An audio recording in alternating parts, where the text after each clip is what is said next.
বিরোধী দলনেতা রান্না করার খাবার ব্যবস্থা করে পাঠিয়েছে, কালকেও পাঠিয়েছিল, আজকেও পাঠিয়েছে। খাবারে দেখলাম যে সত্যিকারের মানুষ খুব কষ্টে আছে, বসবাসের মতো পরিস্থিতি নেই। ম্যাক্সিমাম মাটির বাড়ি সবগুলো কিন্তু বন্যা চলে গিয়ে সেই জায়গাটা বসবাসের অযোগ্য হয়ে গেছে। কোন শাসক দলের পক্ষ থেকে কেউই আসেনি, তো সেই জায়গায় শুধু ভোটের সময় আসে আর লক্ষ্মীর ভাণ্ডারের লোভ দেখায়। তো সেই জায়গায় মানুষ এখন মায়েরা বলছে যে লক্ষ্মীর ভাণ্ডার লোভ দেখিয়ে অনেক কিছু করেছে, এবারে আর নয়। বাস্তবটা আমরা বুঝে গেছি যে আমাদের পাশে শাসক দলরা কেউ নেই। তো সেই জায়গায় আমরা সরকারে নেই, রাজ্যে আমরা ক্ষমতায় নেই। আমরা যখন বড়সড় কিছু কাজ করার চেষ্টা করি, আমাদের বিরোধী দলনেতা সবসময় সাহায্য করে। 2021-এর বন্যায়ও আমাদের সব রকমভাবে সহযোগিতা করেছিল, প্রায় ত্রাণ হিসেবে 17 লক্ষ টাকা দিল। এবারও কিছু ত্রাণ পাঠিয়েছে, রান্না করা খাবার 3 দিন পাঠাবে বলেছে, আজকে 2 দিন পাঠিয়েছে, কালকেও পাঠাবে। আমরাও কিছু ব্যবস্থা করছি। এই সমস্ত যারা বানভাসী রয়েছে, যারা বন্যায় প্লাবিত হয়েছে, খাদ্যের অভাব, থাকার অভাব, তাদের জন্য আরও 2 দিন যেন বাড়াতে হবে, সেটা আমরা দেখব। তো সেই জন্য আমরা এই ডিঙি নিয়ে ঘুরছিলাম কিছুক্ষণ আগে, দেখলাম ওই দিকটা আরও যে পিছন দিকে যে রয়েছে সেখানে কিন্তু আরও বাড়ি জলের তলায় রয়েছে, মানে একতলাটা নিচেই রয়ে গেছে। তো সেই জায়গায় মানুষ খুব কষ্টে আছে, কেউ দুঃখ করছে, কেউ ক্ষোভে আবার কিছু রাগ প্রকাশ করছে। সেটা স্বাভাবিক, কারণ প্রত্যেকেই খুব কষ্টের মধ্যে আছে। যেটা শাসক দলের করার দরকার সেটা করেনি।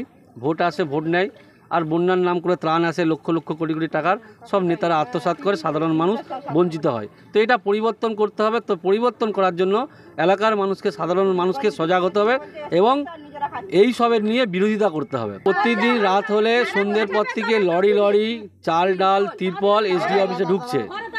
আমরা যখন এসডিও সাহেবকে বলছি যে সাধারণ মানুষ পানীয় জলের অভাব দেখা দিচ্ছে, তারা পানীয় জলের নিয়ে ক্ষোভ করছে, তিরপল দিলে কেউ কারো বাড়িতে ছাতে গিয়ে তিরপল টাঙিয়ে থাকতে পারে, কিছু শুকনো খাবারের ব্যবস্থা করলে তারা একবেলা অন্তত খেয়ে একটা দিন কাটাতে পারে, একটু ব্যবস্থা করুন। তখন সে সরাসরি বলছে না, আমাদের কাছে কোনো কিছু নেই। কিন্তু আমরা দেখতে পাচ্ছি প্রতিদিন সন্ধ্যের পরে লক্ষ লক্ষ কোটি কোটি টাকা ত্রাণ আসছে।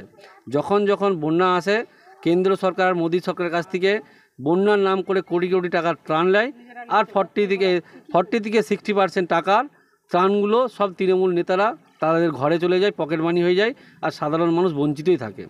এই যে এত মানুষের বঞ্চিত, কেন্দ্রকে তো বারে বারে মমতা ব্যানার্জি আবেদন করছে, কেন্দ্র তো ম্যাক্সিমাম টাকা এখনই পাঠিয়ে দিয়েছে, কেন সাধারণ মানুষ বঞ্চিত হবে, কেন কষ্টে থাকবে, কেন এলাকায় এলাকায় নৌকোর ব্যবস্থা করেনি, তারা যাতায়াত করতে পারেনি, পানীয় জল আনতে পারেনি, খাবার আনতে পারেনি। একটা তো নৌকো একটা অঞ্চলে করাই যেতে পারতো সরকারিভাবে, এত টাকা কোথায় যাচ্ছে এর হিসাব দিতে হবে। বন্যা মূল্যে আমরা সমস্ত বানভাসীদেরকে বলছি, সমস্ত মানুষদেরকে বলছি যে আপনারা আসুন, হয় বিডিও অফিস না এসডিও অফিস, আমরা ঘেরাও করে কৈফিয়ত চাইবো যে এত কোটি টাকার ত্রাণ এলো, এত লক্ষ টাকার ত্রাণ এলো, কোথায় গেল, কেন সাধারণ মানুষ পায়নি, তার পুরোটা হিসাব আমরা দিতে হবে।